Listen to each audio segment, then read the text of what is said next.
Everyone, welcome to our YouTube channel Vansh Adhyayan academy. आज हम करेंगे 1.5 एक्सरसाइज। 1.5 एक्सरसाइज में हम करेंगे कॉम्प्लीमेंट निकालना कि किसी भी एलिमेंट का या किसी भी सेट का हम कॉम्प्लीमेंट कैसे निकालते हैं।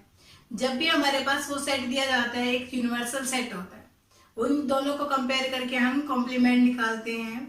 वीडियो स्टार्ट करने से पहले प्लीज वीडियो को लाइक, शेयर एंड चैनल को सब्सक्राइब करना मत भूलना। आइए स्टार्ट करते हैं।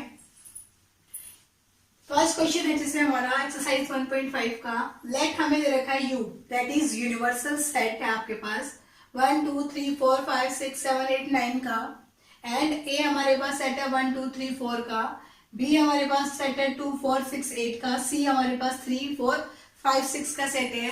देन आपको फाइंड आउट करना है ए डैश। ए डैश का मतलब होता है कॉम्प्लीमेंट निकालना। इसका ए का कॉम्प्लीमेंट निकालना है हमें। ए का कॉम्प्लीमेंट हम कैसे निकालेंगे? ए का कॉम्प्लीमेंट का मतलब होता है यूनिवर्सल में से ए को माइनस कर देना, मतलब वो एलिमेंट लिखने यूनिवर्सल सेट के जो ए के अंदर नहीं हो। तो हमारे पास देखिए 1 2 3 4 तो ए के अंदर है, कौन से नहीं है? 5 6 7 8 और 9। ये इसका यूनिवर्सल सेट में से निकाल दिया हमने, तो ये क्या निकला? A complement. सिमिलरली आपको बी कॉम्प्लीमेंट निकालने हैं, तो बी के एलिमेंट वो लिखने हैं जो यू के अंदर नहीं है। जैसे 2 4 6 और 8 कैंसिल करूंगी तो हम क्या आएगा? 1 3 5 7 और 9, ये एलिमेंट आ गए। सिमिलरली थर्ड पार्ट में आपसे क्या पूछ रहा है? ए यूनियन सी का कॉम्प्लीमेंट। मतलब पहले हमें ए यूनियन बी सी निकालनी पड़ेगी। पहले हम निकालते हैं ए यूनियन सी। अब पहले हम यहां निकाल लेते हैं ए यूनियन सी। अब ए यूनियन सी क्या है? ए और सी के कॉम्प्लीमेंट एलिमेंट लिख दूं 1 2 3 4 5 और 6। अब इसका complement that means a union c में जो एलिमेंट है उनको छोड़ के जो यू एल वाले एलिमेंट है वो लिखते हैं। तो उनको छोड़ के एलिमेंट क्या है? 7 8 और 9। ये हमारा कॉम्प्लीमेंट बन गया। सिमिलरली क्या है? फोर्थ पार्ट है ए यूनियन बी निकालेंगे हम। अब ए यूनियन बी में क्या आएंगे? 1 2 3 4 6 और 8। अब इसका कॉम्प्लीमेंट निकालते हैं, दैट मीन्स यू वाले में से इसमें एलिमेंट निगलेक्ट कर देते हैं। वो एलिमेंट लिखेंगे जो यू के अंदर है लेकिन इसके अंदर नहीं है। यू ए यूनियन बी के अंदर नहीं है। कौन सी एलिमेंट है वह? ए यूनियन बी का कॉम्प्लीमेंट क्या है हमारे पास? एक तो एलिमेंट 5 नहीं है हमारे पास, 7 भी नहीं है और 9 भी नहीं है। तो ये एलिमेंट लिखे गए 5 7 और 9।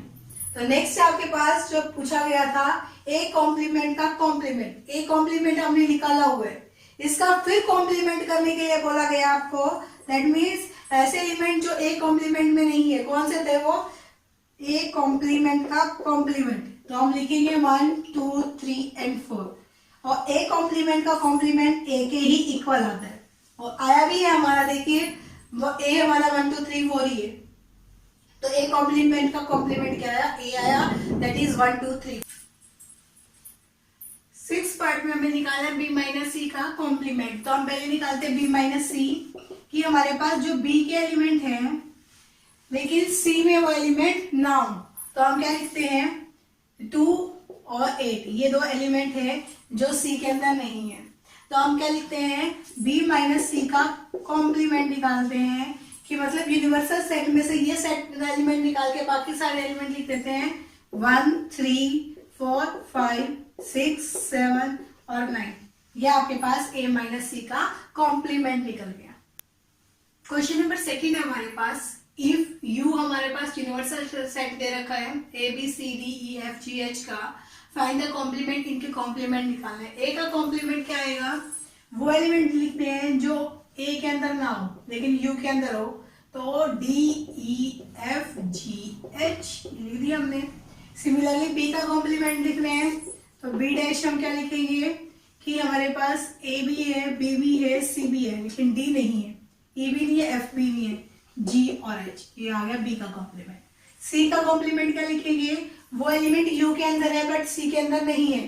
तो ए वाला कैंसिल कर दिया, सी वाला कैंसिल कर दिया, तो मतलब बी और डी लिखा हमने पहले।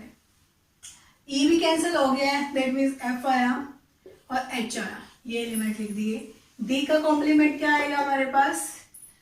ए है, नहीं लिखना, बी लिख दिया, सी भी लिख दिया, डी भी लिख दिया, ई भी लिख दिया, एफ जी एच आगे नहीं है तो हमने इसको बंद कर दिया। दैट मीन्स ए बी का कॉम्प्लीमेंट निकल गया। क्वेश्चन नंबर 3 है हमारा, जो हमारे पास दे रखा है सेट ऑफ नेचुरल नंबर का सेट है आपका, और इन सब के आपको कॉम्प्लीमेंट निकाल के दिखाने हैं। जैसे हमारे पास फर्स्ट दे रखा है एक्स, हमारे पास सेट है जो इवन नेचुरल नंबर है, तो इवन नेचुरल नंबर का कॉम्प्लीमेंट क्या होगा, इसका अपोजिट क्या है हमारे पास, ऑड नेचुरल नंबर का सेट। ये क्या कहलाएगा, इसका कॉम्प्लीमेंट कहलाएगा। फर्स्ट का आंसर क्या आएगा हमारे पास, ऑड नेचुरल नंबर का सेट। सेकेंड है हमारे पास, अब इसमें बोला एक्स हमारे पास एज अ सेट है ऑड नेचुरल नंबर का, ऑड नेचुरल नंबर का कॉम्प्लीमेंट क्या आ जाएगा, इवन नेचुरल नंबर का सेट। तो हम क्या लिखेंगे इसको, x such that x is A set of even natural number, इस तरीके से लिखा जाएगा। सिमिलरली इसको भी हम लिख सकते थे x such that x is a set of odd natural number, जो इसका कॉम्प्लीमेंट था। थर्ड है हमारे पास x such that x is a positive multiple of 3। अब 3 के सारे मल्टीपल हैं तो उसका कॉम्प्लीमेंट क्या बनेगा, ऐसा सेट जिसके अंदर 3 के मल्टीपल ही ना आए। तो हम क्या लिखेंगे, x such that x is A not positive multiple of 3, 3 के मल्टीपल नहीं आने चाहिए जिसके अंदर। फोर्थ है हमारे पास x such that x is a prime numbers, prime number का एक सेट दे रखा है हमें, प्राइम नंबर का कॉम्प्लीमेंट क्या होगा, x such that x is a composite number, क्योंकि प्राइम का अपोजिट के कंपोजिट नंबर का हमारे पास सेट होगा, तो हम इसको क्या बोलेंगे, इसका प्राइम नंबर का कॉम्प्लीमेंट। नेक्स्ट आपके पास फिफ्थ है x such that x is a positive multiple of 3 and 5। तो इसका कॉम्प्लीमेंट क्या होगा, पॉजिटिव मल्टीपल बोले उसने और 3 और 5 के, तो x such that x is not positive multiple of 3 और 5, 3 और 5 के पॉजिटिव मल्टीपल ना हो तो क्या कहलाएगा, उसका कॉम्प्लीमेंट कहलाएगा। X such that x is a perfect square, अब जो परफेक्ट स्क्वायर बनते हैं उनका कॉम्प्लीमेंट क्या आएगा, x such that x is not perfect square, जो परफेक्ट स्क्वायर नहीं बनते उनका सेट आ जाएगा। नेक्स्ट आपके पास बोला 7th में x such that x is A perfect cube. अब आपके पास परफेक्ट क्यूब का एक सेट दे दिया, तो आप क्या लिखोगे इसका complement, x such that x is not a perfect cube. अब परफेक्ट क्यूब का हमारे पास क्या दे रखा था, एक सेट दे रखा है। यदि मैं परफेक्ट क्यूब का एक कॉम्प्लीमेंट निकालती हूँ तो क्या आएंगे, वो नॉट परफेक्ट क्यूब आएंगे। तो हम क्या लिखेंगे, x such that x is not perfect cube बन गया आपके पास। यहाँ देखिए x such that x plus 5 equal to 8, तो यहाँ पे हम सोल्व करते हैं एक्स प्लस 5 इक्वल टू 8 है, तो एक्स की वैल्यू क्या है 8 माइनस 5, एक्स इक्वल टू 3। यहाँ पे एक्स इक्वल टू 3 आ रहा है, तो हमें क्या लिखना है इसका complement, x such that x not equal to 3, ये इसका कॉम्प्लीमेंट बन जाएगा। X such that x equal to not equal to 3 is the complement of this set. Next आपके पास 9 x such that x belongs to natural number से belong करता है and 2x plus 5 equal to 9। फिर हम इसको सोल्व कर देते हैं, 2x प्लस 5 इक्वल टू 9 था, 2x किसके इक्वल आ गया 4 के, और x की वैल्यू क्या आ गई है 2।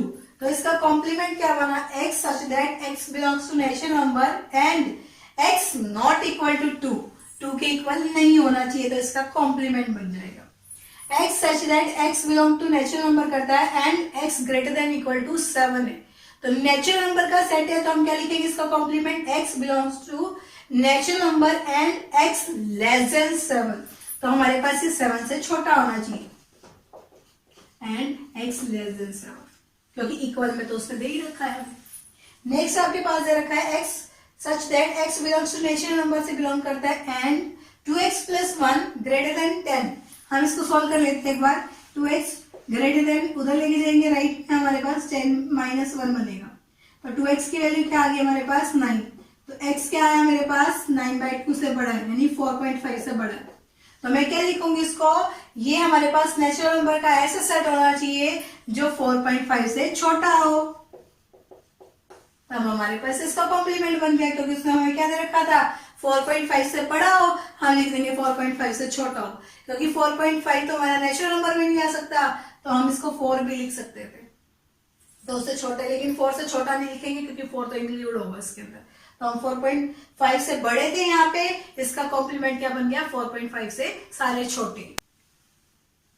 क्वेश्चन क्वेश्चन नंबर 4 है हमारे पास, इफ यू हमें दे रखा है 1 2 3 4 5 6 7 8 9 का है सेट, और यूनिवर्सल सेट हमारे पास 1 to 9 है, और ए हमारे पास 2 4 6 8 दे रखा है, बी दे रखा है।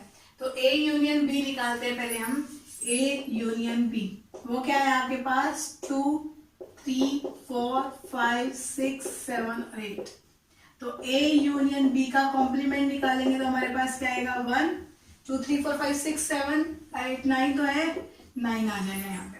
और ए डैश इंटरसेक्शन बी डैश निकालते हैं, तो ए डैश निकालते हैं पहले ए कॉम्प्लीमेंट, मतलब 1 3 5 7 और 9। और बी का कॉम्प्लीमेंट निकालते हैं तो हमारे पास क्या है, 1 2 है, 3 है, 4 5 भी है, 6 8 और 9। अब इन दोनों की इंटरसेक्शन करते हैं तो हमारे पास क्या कॉमन आ रहा है, एक तो 1 है और एक 9 है, दोनों इक्वल हो गए ना। हमारे पास शो क्या करना था, ए यूनियन बी का कॉम्प्लीमेंट, ये हमारे पास 1 और 9 आए हैं, और ए डैश इंटरसेक्शन बी डैश निकाला, वो भी 1 और 9 आए, दोनों इक्वल हो गए, हमने इसको वेरीफाई करवा दिया। तो ये सेकेंड पार्ट आप लोग ट्राई करना, ना हो तो कमेंट करके पूछ लेना। नेक्स्ट है आपके पास 5th question, draw appropriate Venn diagram आपको ड्रा करना है for each of the flowing.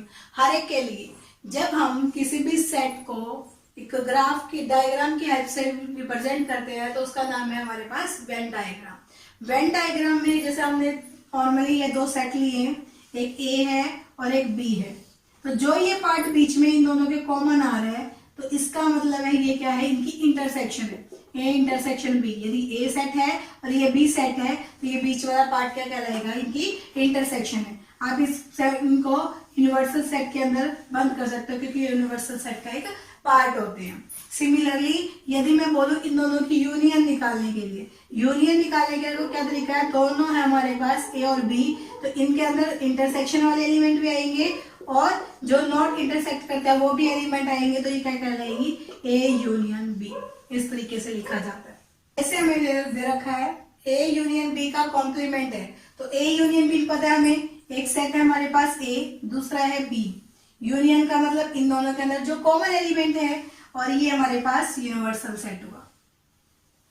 ठीक है, तो हमारे पास इन दोनों के ए यूनियन बी का मतलब है जो ए के अंदर भी बी के अंदर भी है और जो कॉमन भी है, सारे एलिमेंट आते हैं, तो मतलब ये पूरा दोनों सर्कल शेडेड होते हैं।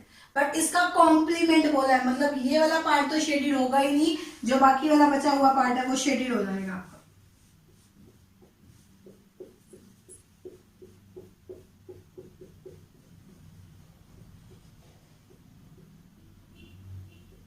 ये क्या बन गया आपके पास, ए यूनियन बी का कॉम्प्लीमेंट। अदरवाइज यदि ए यूनियन बी बोलता तो आप 2 सर्कल बनाते, ये ए सेट है और ये बी सेट है, तो ये पूरे को शेडेड कर देते हैं, तो ये ए यूनियन बी बन गया। लेकिन उसने उसका कॉम्प्लीमेंट पूछा था, मतलब ए यूनियन बी को छोड़ के जो हमारे पास पार्ट बचा हुआ है उसको हम क्या बोलेंगे कि वो हमारे पास ए यूनियन बी का कॉम्प्लीमेंट है। इस तरीके से सिमिलरली ए का कॉम्प्लीमेंट इंटरसेक्शन बी का कॉम्प्लीमेंट। अब ध्यान से देखना, ए है मेरे पास ये सेट, बी है ये वाला सेट, ये दोनों हमारे पास यूनिवर्सल सेट के अंदर बन है। अब ए का कॉम्प्लीमेंट, ए हमारे पास ये पूरा सेट है, ये बी है। अब ए का कॉम्प्लीमेंट का मतलब ए को छोड़ के जितना भी सारा पार्ट है, जैसे मैं एक अकेला बना के दिखाती हूँ, ए है हमारे पास, ए ये सेट है, तो बाकी जो बचा हुआ सेट है ये वाला, वो क्या कहलाएगा, ए का कॉम्प्लीमेंट। सिमिलरली बी का कॉम्प्लीमेंट का मतलब क्या है कि बी को छोड़ के, ये वाला जो पार्ट है हमारा बी का, उसको छोड़ के जो हमारे पास कॉमन एलिमेंट है वो लिखे जाए, ये है। तो अब देखिए हमारे पास, लेकिन ध्यान से एक बात समझने की है, जो हम ए कॉम्प्लीमेंट लिख रहे हैं, जैसे ए का कॉम्प्लीमेंट लिखा मैंने, पूरा पार्ट शेडेड हुआ ये वाला भी, और जब मैंने यानी बी वाला पार्ट भी शेडेड हो रहा आपका, और जब हमने बी का कॉम्प्लीमेंट भी लिखा है, ये ए है और ये बी है, ये बी है, बी का कॉम्प्लीमेंट लिखा है, दैट मींस इसमें ए पार्ट भी शेडेड होगा आपका। अब इन दोनों की इंटरसेक्शन करवा दी जाए तो आपके पास क्या चीज कॉमन आ रही है, ये वाला पार्ट ए का और ये वाला पार्ट बी का नहीं इंक्लूड हो रहा, दैट मीन्स हमारे पास ये पीछे लास्ट वाला जो पार्ट बचा हुआ है ये वाला, वो इसके अंदर इंक्लूड किया जाएगा। तो हमारे पास ये क्या बन गया, ए डैश इंटरसेक्शन बी डैश। तो हमने यही निकालना था, तो एक बार दोबारा ध्यान से देखते हैं। ए डैश निकाला मतलब ए को छोड़ के सारा पार्ट, बी डैश निकाला बी को छोड़ के सारा पार्ट हमने शेडेड कर दिया, ठीक है। तो अब हम इनकी दोनों की इंटरसेक्शन करते हैं। अब इन दोनों की इंटरसेक्शन का मतलब है जो पार्ट कॉमन आ रहा है हमारे पास, अब जो पार्ट हमारे पास कॉमन था हमने उसको शेडेड कर दिया, ये आ गया, ठीक है। नेक्स्ट है हमारे पास ए इंटरसेक्शन बी का कॉम्प्लीमेंट। अब ए इंटरसेक्शन बी का मतलब क्या है, हमारे पास दोनों एलिमेंट ले लेते हैं, फिर ये ए है और ये बी है। इन दोनों की इंटरसेक्शन का मतलब जो ये बीच वाला पार्ट है, लेकिन इसमें तो इसका भी कॉम्प्लीमेंट बोला है, तो ये बीच वाला पार्ट छोड़ के जो बाकी बचा हुआ पार्ट है उस सबको शेडेड कर देते हैं। तो ये क्या बन गया हमारे पास, ए इंटरसेक्शन बी का कॉम्प्लीमेंट। सिमिलरली यही ग्राफ इसका बनेगा, क्योंकि अभी आपने फोर्थ क्वेश्चन में क्या किया था, ए यूनियन बी का डैश किसके इक्वल होता है, a dash intersection b dash. A union b dash का जो ग्राफ वेन डायग्राम था सेम वही a dash intersection b dash का बन रहा है। Same a intersection b dash का जो ग्राफ यानी कि वेन डायग्राम है वही same to same a dash union b dash का बनेगा। आप लोग ट्राई करना, वेन डायग्राम मोस्ट इंपोर्टेंट है, कई बार पेपर में भी आ जाता है। यदि कोई भी क्यूरी रहती है आप कमेंट करके पूछ सकते हैं। सेट ऑफ ऑल ट्रायंगल्स का सेट वो है, यानी कि यू हमारे पास यूनिवर्सल सेट है जिसके अंदर हर एक ट्रायंगल्स उसके अंदर इंक्लूड होती हैं, और जिसके अंदर हमें बोला गया है ए हमारे पास सेट ऐसा है जिसके अंदर एट लीस्ट मतलब कम से कम जो एक एंगल हो 60 से डिफर हो, एक से ज्यादा भी हो सकते हैं। तो हम क्या लिखेंगे, इसका कॉम्प्लीमेंट क्या आएगा, ए का कॉम्प्लीमेंट यानी कि इस जो हमारे पास a is not set of all triangles, ऐसा सेट नहीं बनेगा विद जो इसका हमारे पास एंगल्स का जो हमारे दे रखे है, ट्रायंगल्स के जो एंगल्स है उनका डिफरेंस 60 डिग्री ना हो। दैट मीन्स हम ये लिख सकते हैं और with at least one angle differ from not differ from 60 degree, ऐसे लिख सकते हैं। या फिर हम बोल सकते हैं क्योंकि 60 का डिफरेंस इक्विलेटरल ट्रायंगल के अंदर होता है, तो हम बोलते हैं ए इज नॉट इक्विलेटरल ट्रायंगल।